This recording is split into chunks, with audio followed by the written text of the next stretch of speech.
ମାଟି ଛୋଟ ପିଲାଟିକୁ ଖୁଆଇବା ପାଇଁ ବହୁତ ପ୍ରକାର ଚେଷ୍ଟା କରିଥାଏ, ହେଲେ ସେ ପିଲାଟି ଖାଉନଥାଏ। ସେଥିପାଇଁ ମା ଗୋଟେ କବିତା ପଢ଼ୁଥାଏ, କକର ମିନାରେ କକର ମିନା। ତ ଦେଖିବା ମା ସେ କବିତାରେ କ'ଣ ପଢ଼ୁଛନ୍ତି, ଆଜିର ଏଇ ବିଷୟ ପଢ଼ିଲେ ଆମେ ଜାଣିପାରିବା। କକର ମିନାରେ କକର ମିନା, କକର ମିନାରେ କକର ମିନା, କକର ମିନାରେ ଜଗ ଜୀବନ, ମୋହରି ବୋଲ ଶୁଣ, ବିଲରୁ ମାଛ ଚିଲ ଖାଇଲେଣି, ଜାଲଟିଏ ବୁଣ। ଜାଲଟିଏ ବୁଣୁ ବୁଣୁ ପାହିଗଲା ରାତି, ବାବୁନି ମୋର କ'ଣ ଖାଇବ କୁହ ତା ସାଙ୍ଗ ସାଥି। କକର ମିନାରେ କକର ମିନା, କକର ମିନାରେ ଜଗ ଜୀବନ, ମୋହରି ବୋଲ ଶୁଣ, ବିଲରୁ ମାଛ ଚିଲ ଖାଇଲେଣି, ଜାଲଟିଏ ତୁମେ ବୁଣ। ବର୍ଷା ଋତୁରେ ପିଲାମାନେ କ'ଣ ହେଇଥାଏ? ବର୍ଷା ହେଇଥାଏ। ବର୍ଷା ହେଲେ ତମେ କ'ଣ କର? ଛତା ଧରି ବାହାରକୁ ଯାଅ ନା ଯାଅନି? ଛତା ଧରି ବାହାରକୁ ଯାଅ, ଯେମିତିକି ତୁମ ଉପରେ ବର୍ଷା ପଡ଼ିବ ନାହିଁ। ତ ସେଇ ବର୍ଷା ଋତୁ ନେଇ ଗୋଟିଏ କବିତା ଅଛି, ମେଘ ବରସିଲା ଟୁପୁରୁ ଟୁପୁରୁ।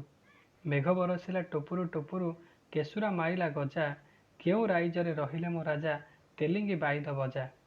ମେଘ ବରସିଲା ଟୁପୁରୁ ଟୁପୁରୁ, କେଶୁର ମାଇଲା ଗଜା, ଖୋରଧା ଗଡ଼ରେ ଟମକ ଶୁଭୁଛି, ଫେରି ଆସିଲେ ମୋ ରାଜା। ପିଲାମାନେ ଆଉ ଥରେ ଆମେ କବିତାଟିକୁ ପଢ଼ିବା, ମୋ ସହିତ ତୁମେମାନେ ଆବୃତ୍ତି କର।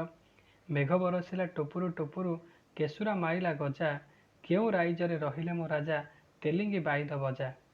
ମେଘ ବରସିଲା ଟୁପୁରୁ ଟୁପୁରୁ, କେଶୁର ମାଇଲା ଗଜା, ଖୋରଧା ଗଡ଼ରେ ଟମକ ଶୁଭୁଛି, ଫେରି ଆସିଲେ ମୋ ରାଜା।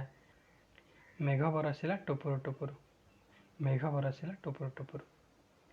ଦେଖ ପିଲାମାନେ, ତଳେ କେଉଁ ଚିତ୍ର ଅଛି କିଏ କହିପାରିବ?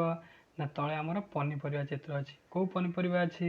ମଝିରେ କୋବି ଅଛି, ଲାଉ ଅଛି, ବାଇଗଣ ଅଛି, ଗାଜର ଅଛି, ଏପଟରେ ବିଟ୍ ଅଛି। ଏସବୁ ଚିତ୍ରକୁ କ'ଣ କରିବ? ତୁମେ ଭଲ ଭାବରେ ଆଙ୍କିବ ଏବଂ ଚିତ୍ରରେ ତୁମେ ରଙ୍ଗ ଦେବ। ବୁଝିପାରିଲ ନା ବୁଝିପାରିଲନି? ତ ଏଇ କ୍ଲାସ୍କୁ ନେଇକରି ଆମର ଆଜି ପ୍ରଥମ ଶ୍ରେଣୀର ସମସ୍ତ ବିଷୟ ସରିଗଲା। ଖାଲି ଏହାର ଅଭ୍ୟାସ କାର୍ଯ୍ୟ ଅଛି।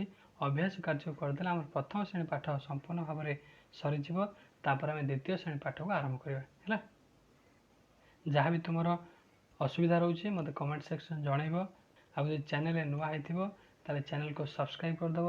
ଯଦି ଭିଡ଼ିଓ ଯଦି ଭଲ ଲାଗୁଥିବ ତାହେଲେ ଲାଇକ୍ କରି ସାଙ୍ଗମାନଙ୍କ ସହିତ ସେୟାର କରିବ। ଠିକ୍ ଅଛି, ଧନ୍ୟବାଦ।